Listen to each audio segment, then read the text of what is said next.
Welcome to Clearing the Clutter Inside and Out with Julie Coraccio. Every Tuesday at 1 p.m., Julie interviews experts on all areas of clutter: physical, mental, emotional, and spiritual. Learn easy to implement tips on how to release clutter and get organized to create the life you choose, deserve, and desire. An award-winning professional organizer and coach, Julie also shares suggestions to help you live clutter-free for a more joyful and fulfilling life.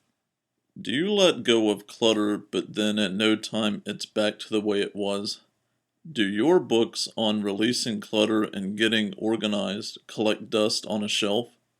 Do you know you need to dig deeper on releasing clutter but keep getting stuck? Our Clearing the Clutter Inside and Out, Releasing and Affirming MP3s support you in all areas of your life: physical, mental, emotional, and spiritual. Learn more at reawakenyourbrilliance.com. Hey everyone, for most of my listeners it's fall. If you're here in the southeast, it's probably still summer most days. With the changes from summer to fall, now might be a good time to re-examine your routines. It's easy to get stuck in a rut with routines and dread doing them, or procrastinating, or not doing them at all.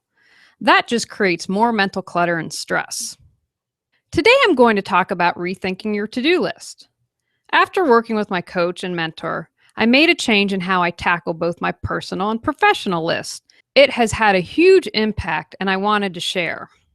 Before, I was really regimented and had to do A, B, and C in that order, regardless of how I felt or what was going on.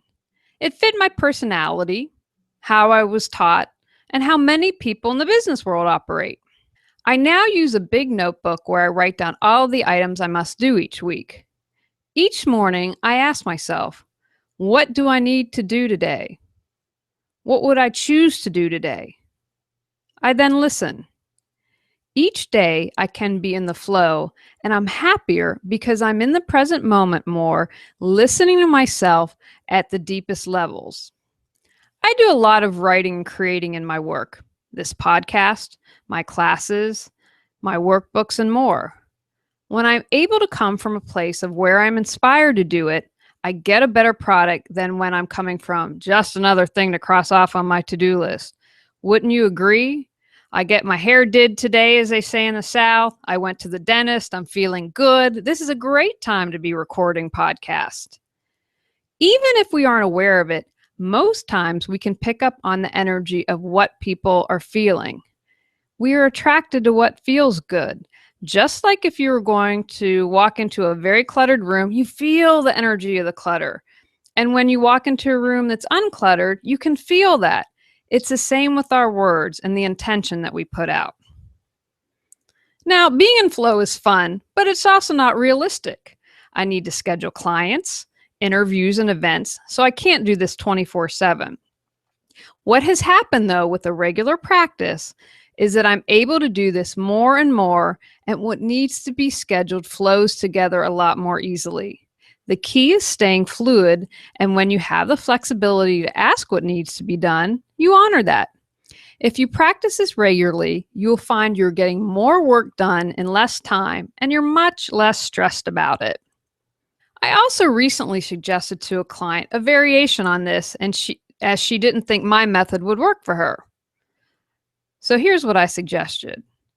She has a big calendar and has created magnets. You could also use colored paper. I don't recommend stickies or Post-its because those tend to fall off very easily. Maybe put masking tape or something that will help.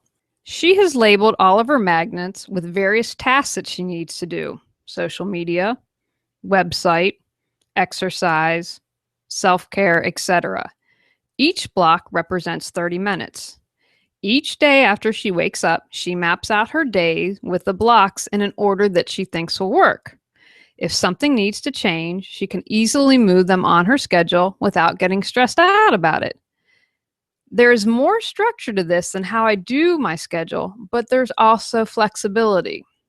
So if you're looking for a new way to do your to-do list, I'm going to encourage you to give this a try. I always recommend trying something for a couple of weeks to see if it works. This might not be for you, and that's okay. I would still encourage you to Google, read, learn about more different time management and scheduling techniques and ways to tackle your to-do list.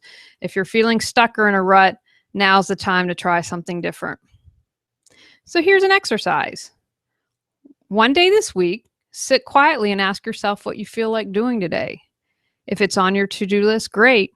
If not, that's okay too. Honor what your gut and intuition is telling you and see if that enables you to be more productive. All right, everyone, let's go on and tackle some to-do lists and go out, clear some clutter to create the life you choose, deserve, and desire. Thanks for tuning in to Clearing the Clutter Inside and Out.